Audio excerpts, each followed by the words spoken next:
What is up, YouTube? I have just passed 5,000 miles on my truck.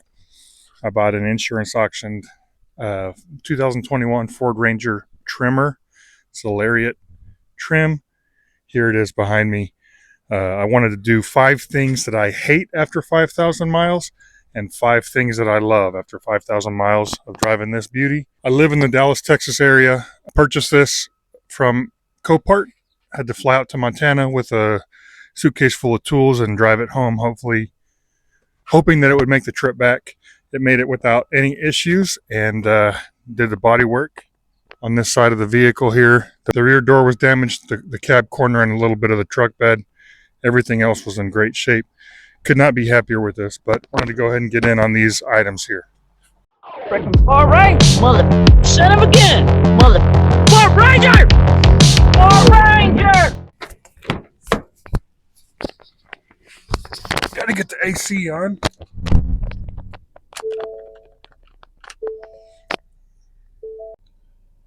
Okay, we are going to get started with 5 things that I hate after 5,000 miles of owning this vehicle. I purchased this truck with about 23,500 miles. I'm currently at 28,800 miles, so I'm just over the 5,000 mile mark. It was really pretty difficult for me to find 5 things, and I kind of got a little bit nitpicky here. I watched some of these videos before I decided to purchase the truck. I didn't really put that much stock into thinking that that was going to really be a pesky thing of this vehicle, but after owning it for 5,000 miles, I could see where they were coming from. Sorry for the glare on here. It's the best I could do right now. But one of the things that I hate about this is the functionality of the dual screens here. Like I said, this is the Lariat package, so the dash is going to be a little bit different on this versus some of the lower trim models. But there's a lot of different options to pick on the left side of the screen here. You can kind of go through these different display modes, and you can see your tire pressures, and you can see different types of things that you might want. You know, your average speed, RPMs. Here's your coolant and your fuel level over here. All those are good. And there's a lot of functionality on the left side over here. I like to do this screen on the fuel economy most of the time. But the right side of the screen, I just feel like it's a missed opportunity. Like they really only have let me try and get my phone up in here. So they have the entertainment, which basically just shows your radio station that you have from your center console here. Your navigation, which just shows your direction, and your phone. I just feel like they could have put some of the functionality from this side over here, and it would actually help the driver quite a bit more because you could kind of mix and match what you want. I feel like they shouldn't have limited this side of the screen on the right to only having the availability for these entertainment, navigation, and phone. Like I would have, liked to see my coolant temperature maybe and my RPM over here while monitoring my fuel gauge on the left over here. So that's really my biggest gripe. I really like the way this dash looks compared to the lower trim models, and I really wanted to get this. This was one of the main deciding factors for me in wanting to get a Lariat.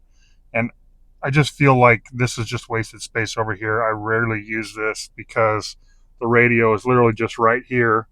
I can just look, very slightly to the right and have all the same information plus more on here than I have with what that offers me right here as a driver.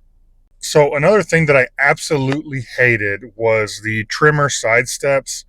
I'm 6'5". They stuck out quite a bit. Getting in and out of the vehicle, I was hitting my shins on the step, and when I get out, then when you try to get your leg out, pretty regularly I was hitting my calf and my leg on the step itself. And same when you're getting in, you kind of either had to use the step, which I'm a little bit too tall to generally use that in most cases. So I was kind of having to step here and step over and really kind of scooch into the truck to keep myself from bumping my shin on that thing. So that was kind of pesky. That was my number 2 thing that I really hate after driving 5,000 miles. So much so that I ended up taking the whole running boards off, and the fact they're not even really rock sliders, they just attach to the body. So that was kind of a no-brainer for me to pull those off. Again, this is kind of a personal preference thing. This steering wheel, I usually drive with my left hand. So this steering wheel isn't the most comfortable thing. I've come to like, be okay with it, and it's not uncomfortable, but it's just not how I would have preferred to get this set up. So this is kind of fat, so you can't really like, use your fingers very comfortably unless it's your index finger and your thumb here. Holding it like this, I feel like is a little bit too high. Holding it like this is a little bit too low, and I can't really rest my arm up on the window here. And this space right here, in some of my other vehicles, these are really thin, so you can kind of, split the gap with your fingers and it not be too wide. You can still kind of hold it like this or maybe like this, whatever. This just doesn't really feel very comfortable. I feel like this whole space is unusable really right here to comfortably hold on to it, unless you're maybe just doing your thumb, but I never drive like this. I usually am driving, something similar to this or like this. And again, it's not like terrible, but it's just something that I wish they wouldn't have made these so wide down here. So you could have maybe fit your whole hand right here, on longer road trips or something like that. So this is one absolutely that has been on some of the other videos that I've seen, and that is the manual rear window open and closed. So I will say that I don't generally drive with my rear window open. I had a Toyota Sequoia before this, and that had a electronic window that you could roll up or down in the back. And even then, I didn't use it terribly often.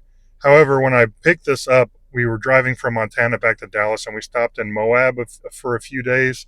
And we wanted to drive with the windows down. And to do that, to help get some of the dust out and kind of get the air flowing, more comfortably in the vehicle, we opened up that back window. Well, it really is kind of pesky that you have to get out and close it or open it. You're at the end of the trail and you're ready to just kind of get back on the highway, and you're dusty and you're dirty and you're ready to just get back, and you have to get out and just close it. It's just a little bit more pesky than I think it should have been, especially considering the price of these brand new. That I'm just kind of like a little bit upset that they still made that manual with how nice everything else is in here. They really should have made that electronic or did something different. So the manual rear window open and closed is my number 4 thing that I hate about this vehicle after 5,000 miles. You can see Amazon just pulled up behind me. A to Z. So I would say the 5th thing that I really dislike about this is the lane assist. You can see I'm zoomed in here on my screen that I like to keep it on. The lane assist really is too dramatic, I think, of a correction. I don't normally drive with lane assist on any vehicle that I own or drive. So I already don't like lane assist, so you can say that I'm biased in that manner, but this one really is kind of too aggressive when it tries to overcorrect. When you might be merging, out of your lane, kind of too close for comfort, the vehicle will like over dramatically readjust your course and kind of, startle you in a sense. I do think that the sensors on the vehicle are very good, when you're driving, even when I have the lane assist turned off, which is how I drive now. The lane like identifier still is pretty good. You can see those white lines next to the truck in that picture will be green or red depending on if it thinks you're, in a good enough spot in the lane. So that's still helpful, but I just don't really appreciate the lane assist and how jerky of a motion it tries to correct when it's actually turned on. So those are my top 5 things that I really dislike. Again, I still love this truck. I absolutely enjoy driving it. I'm getting double the gas mileage on this thing. I live in Dallas, like I said, and I'm getting 23 to 24 miles to the gallon driving to and from work. I drive 70 miles round trip each day to work, so that really does add up over the course of a year. This is a trimmer Lariat, like I said, and I know that the factory MPG rating was 19 miles per gallon.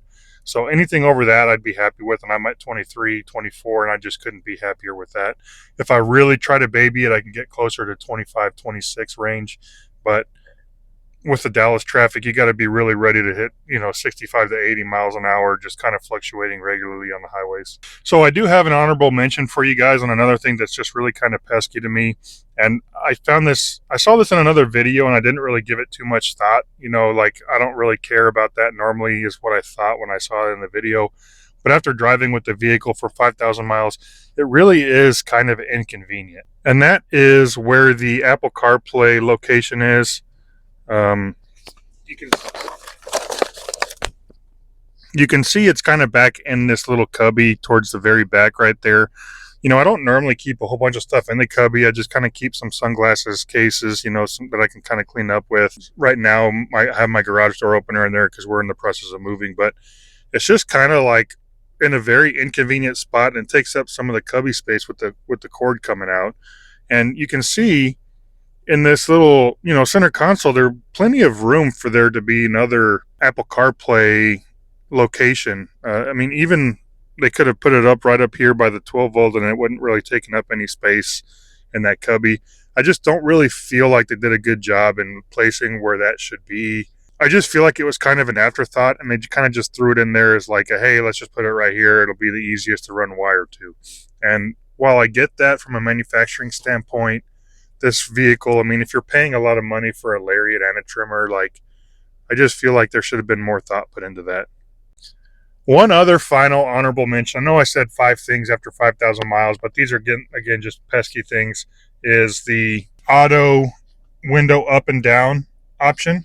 This only gives you the auto for the driver's side, not even the passenger side window.